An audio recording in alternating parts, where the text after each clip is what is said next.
Earlier this year at Janssen, we put an office down here in Atlanta. And why did we choose Atlanta? Well, you've got a great airport. And I wasn't paid to say that. I really mean it. You've got a great airport.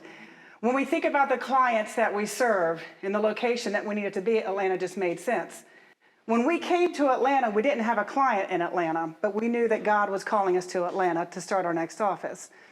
And so we have work in Huntsville and other places, but Atlanta just made sense. So I want to thank you. We've been welcomed. Over here, Mr. Stephen Klausing is the head of our Atlanta operation. We wanted to be close to Georgia Tech. We wanted to be close to SCAD, Savannah College of Art and Design, and others.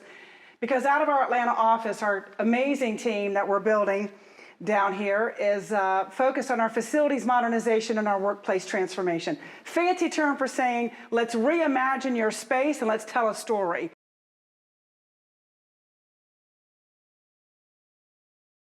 So I'll give you something real quick. So I want to give a shout out real quick to women-owned small business. Are we here tonight? All right. So in the Army, we're going to say hooah, all right? So, and I started my company back in 1998, but God set the conditions that in 2008, we would go into the military market, not because I had served in the military. So let me tell you something, that's not a market you just wake up one day and decide you're going to go into. And my dear friend back here, Deidre, she wants to break into the military market. And you know what? I will tell you something. I can respect subcontracting and I can respect prime contracting, but let me tell you something, it's not easy. I stand here tonight to tell you, I would love to tell you how many times a large business has cut us out after they won the RFP. So let's call things out as they are because that stuff does happen. So let me tell you, when you're looking for diversity and you're looking for inclusion, look for people whose values are right. Because when you align with people whose values are right, you're going to have each other's back. And Deidre, you're going to have my back and I'm going to have yours because I want to help you get in the military market.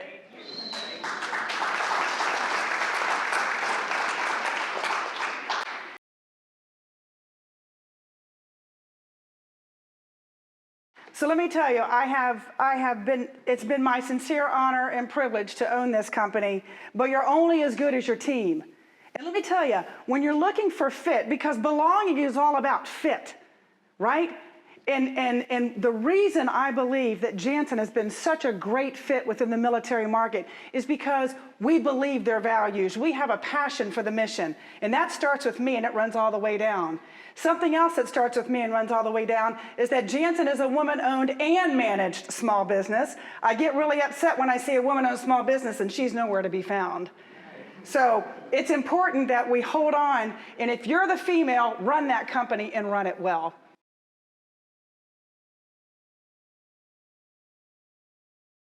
So let me tell you how I broke into this market.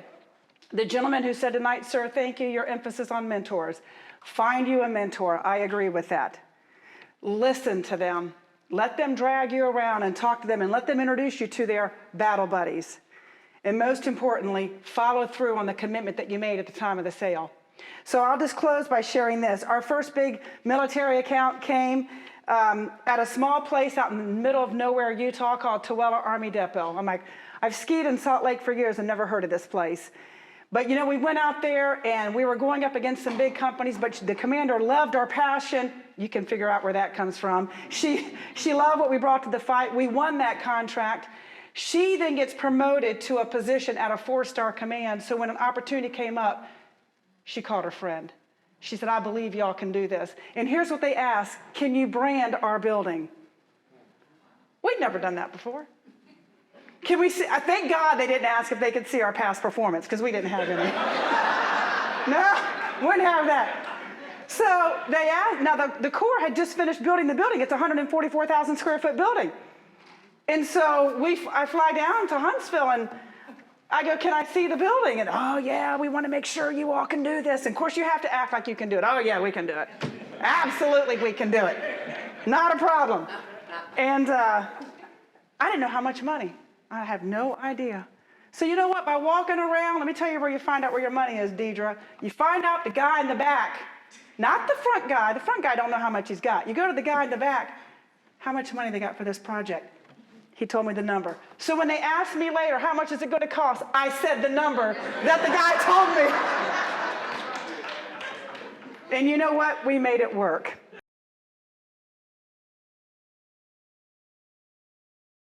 Ladies and gentlemen, that work was under the command of the military's first female four-star general, Ann Dunwoody. And praise God of the Army for selecting to be the first to put a female in 4 stars. But I will tell you, having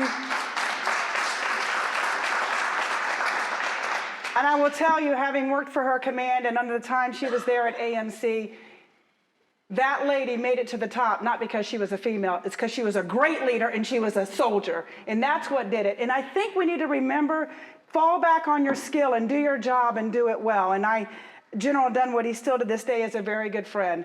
But they asked me, can you brand the building? And I said, well, if you're looking for someone to throw some pictures on the wall, we're the wrong company. But if you're looking for a company to tell a story. Now here today, ladies and gentlemen, our work in facilities modernization and workplace transformation, it's growing rapidly. We're reimagining spaces for people. But the way we reimagine it is we find their story.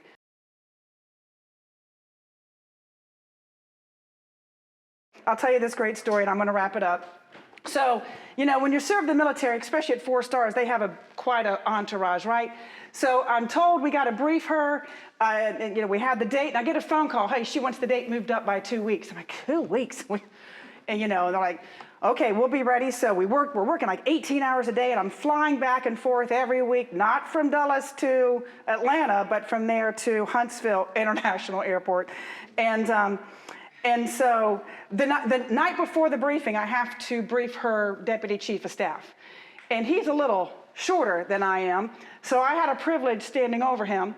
And I'm practicing my presentation, and he said, no matter what, don't tell her we're not on schedule. I said, but we're not on schedule. You guys awarded this contract. No. In other words, don't tell her the truth. Well, and he says, no matter what, you keep your speech to 30 minutes. You keep this presentation to 30 minutes. I said, okay, I got it. So the next morning, so let me just say this real quick, because I can't get away without saying it. That night, I stood in the lobby of that building. It's at 10 o'clock at night, and I prayed. I was going to brief the military's first female 4-star general, just a girl from Manassas, nowhere, Virginia. So if you can't tell me that God can't do things, he can. And I stood there and I just asked for God's favor over that meeting. That next morning, that big old entourage comes in, and boy, she comes out, and I said, it's go time. And I walk out there and I put my hand in hers. She and I hit it off. We're walking through. She loved it. She absolutely loved it. What's the one question you think she asked me? Are we on schedule? She's standing there like this, Janet, are we on schedule? And I looked at that guy, and these are my exact words. I said, ma'am, we'll be where we need to be on the day we need to be there. That's a true story.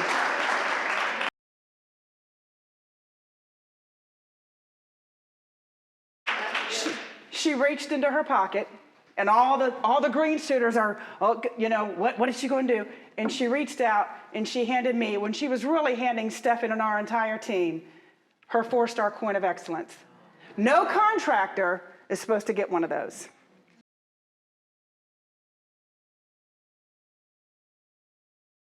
And I'll tell you what, folks, do what you say you're going to do, and do it with love, and do it with passion. And if you come from where I come from, you put God first, and he'll take you to places you never thought possible, and he'll close doors that are meant to be closed, and he'll open doors that are meant to be open.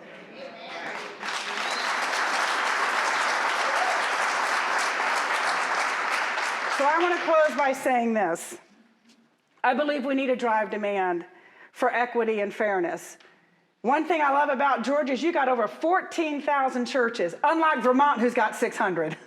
So you guys are doing all right. So let's drive demand for equity, and let's drive development. And I love what the gentleman said about the work going on at the airport over the next few years.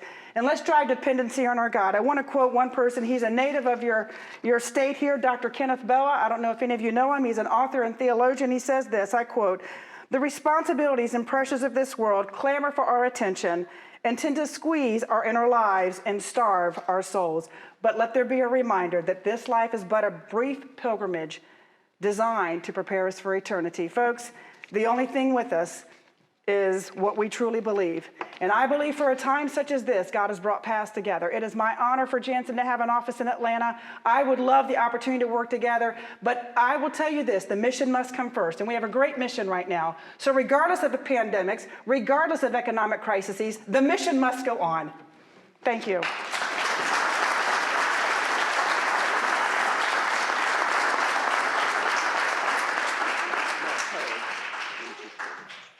Someone said, "Ooh, exactly. That was inspiring. I'm telling you, that's wonderful. You got everybody wanting to come work with you.